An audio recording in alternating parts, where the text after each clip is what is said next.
স্বামীর ইনকাম যতই সামান্য হোক না কেন, তার সামর্থ্য বুঝে যদি সংসারটাকে সামলানো যায়, মানে আমরা গৃহিণীরা যদি সেটা করতে পারি, তাহলে কিন্তু সংসারে কখনোই অভাব দেখা দেবে না। নমস্কার বন্ধুরা, রিতার রোজনামচার আরেকটা নতুন পর্বে সবাইকে অনেক অনেক স্বাগত। আশা করছি এই গরমের মধ্যেও আপনারা সবাই ভালো আছেন আর সুস্থ আছেন। ভালো থাকা আর ভালো রাখা এটাই কিন্তু আমাদের গিন্নিদের কাজ। সেই জন্যে কিন্তু আমাদের নিজেদের সংসারের সুবিধা অসুবিধা বুঝেই কিন্তু চলতে হবে। স্বামীর ইনকাম অনুযায়ী কিন্তু আমাদের চলতে হবে। কার বাড়িতে কি আছে, কে কতটা আরামে আছে, এইসব দেখতে গেলে কিন্তু আমাদের চলবে না। আমার স্বামীর কী ইনকাম, আমার সংসারের কী পরিস্থিতি, এইটা বুঝেই চলতে হবে। আমার দুটো মেয়ে আর স্বামী গৃহশিক্ষকের কাজ করেন, তো সেই জন্যেই কিন্তু আমাকে অনেকটা বুঝে শুনে সেই ওদের মাসের স্কুলের ফিজ সেই হিসাবটা করে আমাকে রাখতে হয়। তারপর বাকি টাকায় বাদ বাকিভাবে আমাদের সংসারটা চলে। প্রতিদিনই ভাবি 5টায় ঘুম থেকে উঠবো, কিন্তু সেটা হয়ে ওঠে না, 6টা বেজেই যায়, কারণ মেয়ের সঙ্গে বসে থাকতে হয়। ও রাত্রে পড়াশোনা করে, তো ভাবছি আগে আগে ঘুমাবো আর ভোরবেলা ওকে ওঠাবো, উঠিয়ে ওকেও পড়াতে শুরু করবো। দেখা যাক কতদিনের মধ্যে এটাকে আমরা করতে পারি। তো উচিত ওর পাশে বসে থাকা রাত্রে। তো ওই পাশে বসে থাকতে থাকতে কিন্তু অনেকটা রাত হয়ে যায়, আর সেই জন্য কিন্তু সকালে উঠতে, যখন আমি ভোর 5টায় উঠি, মানে ধরো আমি 1টার দিকে ঘুমালাম, সেখানে যদি আমি ভোর 5টায় উঠি না, শরীরটা প্রচণ্ড অস্বস্তি ফিল করি, প্রচণ্ড দুর্বল অনুভব হয়। তো ওই জন্যই ঠিক করেছি, ঠিক আছে, ধীরে ধীরে রাত্রের দিকটায় পড়াটাকে আমরা আগিয়ে নিয়ে আসবো, আর মেয়েকেও সকালবেলা উঠে পড়াটা অভ্যাস করাবো। কারণ দেখো, একদিনে কিন্তু সেটা হবে না, ধীরে ধীরে আমাদেরকে এই ব্যাপারটাকে সেট করতে হবে। মানে আমাদের একটু আগে ঘুমাতে হবে আর একটু আগের থেকে ঘুম থেকে উঠতে হবে। এই করে করে ঠিক করেছি মেয়েকে 5টার সময় ঘুম থেকে ওঠা অভ্যাস করাবো। তো আমি যেহেতু নিজে আগে সেটা করব, তারপরে তো ওকে করাবো। আর নিজে থেকে না করলে ওকে তো করাতে পারবো না। তো যাই হোক, দেখো মেয়েদেরকে এই যে রেডি করছি, আর ওই যে এখন গাড়ি এসে গেছে, বড় মেয়ে তো আগেই উঠে গেছে, আর ওই যে ছোটো মেয়ে এখন যাচ্ছে। আসলে আগের দিন যে গাউনটা পরেছিল না, গাউনটা ওই ওর ওই বেল্টটা ছিল না, তো বেল্ট ওই জন্য পরেছে নতুন গাউনটা, আর দেখছি যে বেল্ট নেই, তো ওটা আবার আনতে গেল। যাই হোক, আজকে দেখো আমার এই যে সামনে যে বাগানে, এখানে কিন্তু বেশ কয়েকটা কুমড়োর ফুল ফুটছে, কিন্তু না ছেলে ফুল ফুটলেও কিন্তু আমি দেখেছি মানে পলিনেশন করালেও কিন্তু ফুল দাঁড়াচ্ছে না, কুমড়ো গাছে হচ্ছে না। তো ওই জন্য ভাবছি কিছু একটা ব্যবস্থা করতে হবে, একটু হয়তো সার দিতে হবে রাসায়নিক, কারণ আমি দেখছি অনেকটা কুমড়োর মেয়ে ফুল হচ্ছে গো, কিন্তু কিছুতেই কুমড়ো দাঁড়াচ্ছে না। দেখো এই যে এখানে ছেলে ফুলও ফুটেছে, আবার এই দিকটায় যে দেখছো এখানে কিন্তু দেখো ওই সাইডটাও কিন্তু মেয়ে ফুল ফুটেছে, তোমাদেরকে দেখাবো, দাঁড়াও। তো এখানে বেশ কয়েকটা চারা লাগিয়েছিলাম, সেগুলো কিন্তু একটু একটু করে বড় হচ্ছে। আর এই দিকটায় দেখবে এখানে আবার কয়েকটা ছোপ লাগিয়েছি, ওই যে এখানে কিন্তু ঝিঙে গাছেও ঝিঙের ফুল আসছে। তো এই যে মেয়ে ফুল হচ্ছে, ছেলে ফুলও হচ্ছে, কিন্তু কিছুতেই কিন্তু কুমড়োগুলো দাঁড়াচ্ছে না। আর আমার ভীষণ মন খারাপ হয়ে যাচ্ছে, কত কষ্ট করে জল দিয়ে দিয়ে কিন্তু দেখে বাঁচিয়ে রেখেছি, আর বৃষ্টির জলটা পেয়ে অনেকটা সুন্দর হয়ে উঠেছে গাছগুলো। কিন্তু ওই যে দেখো মেয়ে ফুল হচ্ছে, এই যে পলিনেশন হচ্ছে, নিজে না করালেও দেখো এই যে মৌমাছিতে কিন্তু পলিনেশন করিয়ে দিচ্ছে। আর নিজেও পলিনেশন করিয়েছি, হাতে করে করাইনি তাও না। তো ওই যে দেখো বাটারফ্লাই, এরাও কিন্তু পলিনেশন করতে সাহায্য করে, কিন্তু কিছুতেই না কুমড়ো দাঁড়াচ্ছে না। তো ভাবছি হয়তো একটু সুফল দিতে হবে আমার, আমি সার দেওয়ার খুব একটা পক্ষপাতী নই, তারপরে দিতে হবে। আর এইদিকে দেখো আমার অন্য অন্য এই যে দেখো ভেন্ডির গাছগুলো সমস্ত কিছু কিন্তু এই যে কুমড়ো গাছের উপর ওদেরকে চাপ দিচ্ছে। তো যাই হোক, এখন আমি কয়েকটা গাজর নিয়ে নেবো, কারণ এই জায়গাটা পরিষ্কার করবো। সেই যে শীতের সময় লাগিয়েছিলাম না, এগুলো আর বড়ো হচ্ছে না কেন বলো তো, এখানটা মাটিতে খুব একটা সার নেই। যাই হোক, এখানেও কয়েকটা চারা লাগিয়েছিলাম, আর এখানে একটা ডাঁটার গাছ উঠে গেছিলো, সেটাকে এখানে এনে সেট করে দিলাম। তো এই যে আমার না কোনো কিছু মারতে ইচ্ছে করে না, গাছ হোক আর যাই হোক। এই যে শাক দেখলাম যে দেখি একটু জল দিয়ে রাখি, যদি এ বাঁচে একটা ডাঁটা অন্তত হবে, তাই না? তো এখানে দেখো এই যে চারাগুলো বড় হচ্ছে, এগুলোকেও কিন্তু আমাকে ওই বাগানে নিয়ে রিপোর্টিং করবো, মানে লাগিয়ে দেবো আর কি। এখানে দিয়েছিলাম তখন ওই গরমের মধ্যে প্রচণ্ড আর কি মাটি শক্ত ছিল, কোপাতেই পারছিলাম না। তো ভাবছিলাম এই ট্রেটার মধ্যে দিয়ে রাখি, তারপরে যখন বৃষ্টি হবে তখন আমি সুন্দর করে দিয়ে দিতে পারবো। যাই হোক, এই যে ঘরে এলাম, খিদে পেয়ে গেছিলো, তো একটু খেয়ে নিলাম ডিম। আর এখন কিন্তু আমি সকালের জন্য রান্না করছি, ওই যে হেলেঞ্চা শাক তৈরি করবো, আর হেলেঞ্চা শাকের তরকারি। তো ওই জন্য বাগান থেকে একটু শাক নিয়ে আসি। দেখো এই যে চলে এসেছি বাগানে।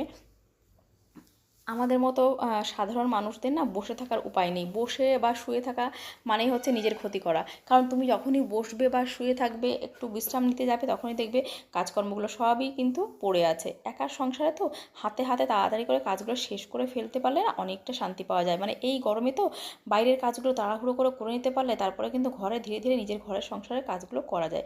তো দেখো কী পরিমাণে রোদ্দুর উঠেছে, আর এতটা কষ্ট হচ্ছে, মানে বাইরে এলে প্রচণ্ড ঘাম হচ্ছে। তো ভাবছি তাড়াতাড়ি রান্নাবান্না করে নেব সকালে একবার, তারপর একটু রেস্ট করব, একটু রেস্ট করে নিয়ে আবার দুপুরে রান্নাটা শুরু করব। আর তার মাঝে সংসারের তো ওই যে ঝাড়া মোছা সেগুলো তো আছেই, সেই সঙ্গে ওই যে যে সর্ষেটা নেড়ে দেওয়া হয়েছিল না, সেটাও কিন্তু আজকে আরেকটু নাড়তে হবে। কারণ হচ্ছে ওইটা কিন্তু এখনও মানে ভাঙাতে দেওয়ার মতন হয়নি।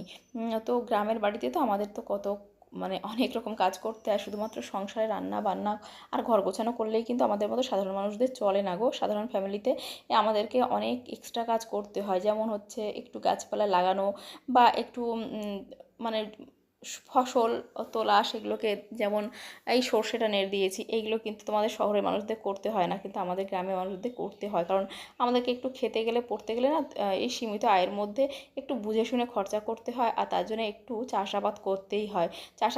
চাষাবাদটা করলে কি হয়, ঘরের ধান ঘরের তেল এটা হলে অন্তত কিছুটা অন্তত আমাদের আর কি সাশ্রয় হয়।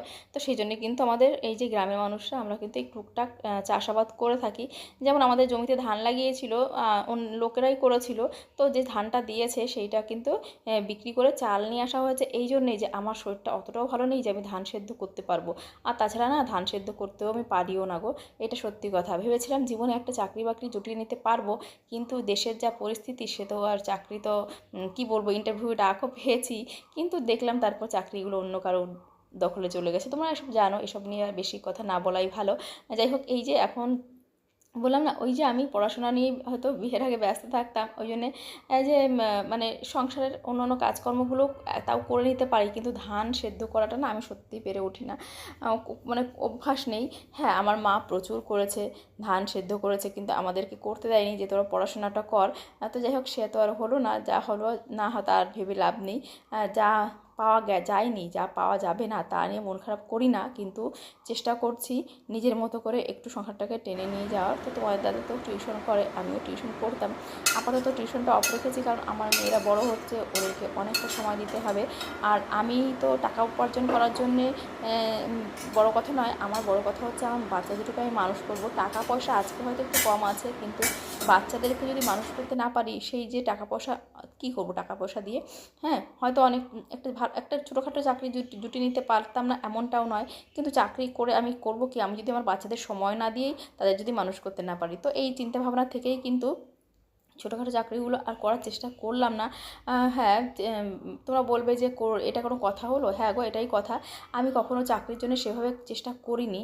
আমি চেয়েছিলাম সংসারটাকে সময় দেবো, তার সঙ্গে যদি ছোটোখাটো কিছু একটা করতে পারি তাহলে করব ঘরে বসেই। তো ভাবছি ধীরে ধীরে ছোট্ট একটা কাঁথা স্টিচের একটা বিজনেস শুরু করব। মানে হাতে নিজে সেলাই করতে ভালোবাসি বলে সেলাই ছোটোখাটো কাজকর্মগুলো করতে ভালোবাসি। ভাবছি নিজে আমার ফেসবুক অ্যাকাউন্টটাতে এই ছোট্ট করে একটা বিজনেস শুরু করব, নিজে হাতে সেলাই করে জিনিসপত্র দিয়ে। কারণ হাতের কাজে জিনিসগুলো করতে আমার ভীষণ ভালো লাগে। তার থেকে বড় কথা হচ্ছে কি জানো তো, মেয়েদেরকে যেহেতু সময় দিতে হয়, ওদের পাশে বসে থাকতে হয়, ওরা পড়লো কি না খেয়াল রাখতে হয়। তো ওই যে বসে থেকে কী করবো, ওই সময়টাতে হাতের টুকটাক কাজকর্ম করলে সেগুলো যদি তোমাদের সঙ্গে শেয়ার করি, আশা করবো তোমাদের ভালো লাগবে। আর যদি টুকটাক ছোট্ট করে একটা ব্যবসা শুরু করতে পারি, তো সেটা একটা শান্তি, মানসিক শান্তি হবে আমার একটা অনেকটা। কারণ সবাই চায় নিজের একটা পরিচয় তৈরি করতে নিজের মতো করে, তাই না বলো? তো দেখো, এই যে সর্ষেগুলোকে নাড়া হচ্ছে, আর প্রচণ্ড রৌদ্র লাগছে, খুব ভীষণ কষ্ট হচ্ছে, কিন্তু কষ্টকে কষ্ট মনে করলে তো জীবনে আর যাই হোক বাচ্চাদের মানুষ করতে পারবো না। তো আমাদের মতো সাধারণ পরিবারে এই যে এই কষ্টগুলো করি বলেই না দুমুঠো খেয়ে পরে কারো কাছে হাত না পেতে দিনটা চলে যাচ্ছে। হ্যাঁ, খুব বেশি স্বাচ্ছন্দ্য নেই, কিন্তু অভাবও খুব বেশি অনুভব করি না, কারণ আমি স্বামীর স্বল্প ওই যেটুকু ইনকাম হয় না, তার মধ্যে দিয়েই সংসারটাকে চালিয়ে নেওয়ার চেষ্টা করি। কারণ নিজের স্বামীর সামর্থ্য বুঝে খরচা করলে না, সত্যি কথা বলতে কারোরই অভাব হওয়ার কথা নয়। কারণ আজকালকার দিনে কেউ না খেয়ে মরে না, মানুষ মরে হচ্ছে অতিরিক্ত চাহিদার জন্যে। অতিরিক্ত চাহিদা হয়ে গেলে মানুষের জীবনে হাজারটা সমস্যা, অকারণ উদ্বেগ, টেনশান আর মন খারাপ জন্ম নেয়। আর সেই জন্যেই কিন্তু মানুষ মরে, রোগে ভুগে শোকে। এই জন্যে সত্যি কথা বলতে মানুষ আর আজকাল না খেয়ে মরে না, সে যুগ এখন নেই। মানুষের দুমুঠো ডাল ভাত ঠিক জুটেই যায়। তো দেখো, গাছে বেশ কিছু লঙ্কা হয়েছে, আর আমি চেষ্টা করি সবসময় ছোট্ট খাট্টো এই যে জিনিসপত্র যেগুলো আমাদের সংসারে লাগে, একটু সবজি, একটু লঙ্কা, একটু শাক, এগুলো লাগাতে। এগুলো লাগালে কী হয়, সংসারে অনেকটা খরচা সাশ্রয় করা যায়। কারণ দেখো, এর ইনকাম বুঝে যদি আমরা খরচা করতে পারি তাহলে কিন্তু আমাদের খুব বেশি অভাব বা অনটন হওয়ার কথা নয়। তো আমাদের হয় কি আমরা সেটাই করি দুজনে মিলে, সেটাই ঠিক করি যেটা আমাদের দরকার সেটুকুই খরচা করব। অপ্রয়োজনে অতিরিক্ত খরচা করা বা লোককে দেখানোর জন্য অপ্রয়োজনে অনেক রকম জিনিসপত্র কিনে ফেলা এগুলোতে আমি বিশ্বাস করি না। এই যে যেমন দেখো আমার ফ্রিজটা কিন্তু অনেক দিন ধরে ডোরটাতে একটা সমস্যা হচ্ছে, মানে ভেতরের ফ্রিজের ডিপ ফ্রিজের ডোরটা সমস্যা হচ্ছে, তারপরেও আমি সেটাকে কিনি না কেন জানো তো? কারণ কিনতে গেলে এখন প্রচুর টাকা লাগবে আর সেই টাকার চাপটা পুরো পড়বে গিয়ে স্বামীর উপর। ওকে হয়তো আরও এক্সট্রা একটা দুটো ব্যাচ পড়াতে হবে। তো ব্যাপারটা এই যে সেটা হয়তো ওকে বললেও কিনে দেবে, কিন্তু সেই পরিশ্রমটা ও করতে রাজি আছে। কিন্তু আমি তো স্ত্রী হিসেবে আমার উচিত কি স্বামীকে অতটা কষ্ট করতে দেয়া? এটাও তো বোঝা উচিত। প্রতিটা মানুষেরই কিন্তু বিশ্রামের প্রয়োজন। তো আমি সবসময় চাই আমার স্বামী যেন তার প্রয়োজনীয় বিশ্রামটুকু পায়। কারণ দেখো সংসারে একটা সময় পর না মানুষের শারীরিক সক্ষমতা কিন্তু একটা ব্যাপার থাকে। তো এই যে স্বামীর মানে সক্ষমতা সেটা কিন্তু আমার বোঝা উচিত, কারণ আমারও তো বয়স হচ্ছে, তারও বয়স হচ্ছে। তো বয়সের পর একটা বয়সের পর না সত্যি কথা বলতে সামান্য কাজগুলো করতেও কিন্তু পরিশ্রম হয়ে যায়। এই যে আগে মানুষরা 2-3টে ব্যাচ একবারে পড়েই ফেলতে পারতো, কোনো কষ্ট হতো না। এখন তো তার দেখি দুটো ব্যাচ পড়ালে একটু কষ্ট হয়ে যায়। তো আমি ওই জন্যই সবসময় চাই যে আমার যতটুকু সংসার খরচা মানে যেটুকু না হলেই নয়, একটু ডাল ভাত খেয়ে একটু মাছ ভাত খেয়ে বাঁচবো আর মেয়ে দুটোর স্কুলের খরচা চালিয়ে নিতে পারবো, ব্যাস এটুকু হলেই আমার হয়ে গেল। তারপরে বাদবাকি আনুষ্ঠানিকতা লৌকিকতা বলো সেটুকু যেটুকু না হলে নয় সেটুকুই করি, তার বেশি করার চেষ্টা করি না। কারণ দেখেছি স্বামী ছাড়া কিন্তু একটা মেয়ে মানুষের জীবনে আর কিছু নেই। তো স্বামীর যদি একটু সময় তাকে যদি সে একটু বিশ্রাম করার সময় না দিই, তার যদি একটু স্বাচ্ছন্দ্যের কথা না ভাবি, সারাক্ষণ যদি নিজে এটা চাই ওটা চাই ওটা চাই করে বায়না করি, তাহলে আখেরে কিন্তু স্বামী অসুস্থ হয়ে পড়বে আর সে যদি অসুস্থ হয়ে পড়ে পুরো সংসারটা কিন্তু আমাদের ভেসে যাবে। তো এই জন্য আমি না নিজের ওজন বুঝে চলার চেষ্টা করি যে যতটা সে পারে ততটাই, কারণ কিন্তু সে করে আমাদের জন্যে।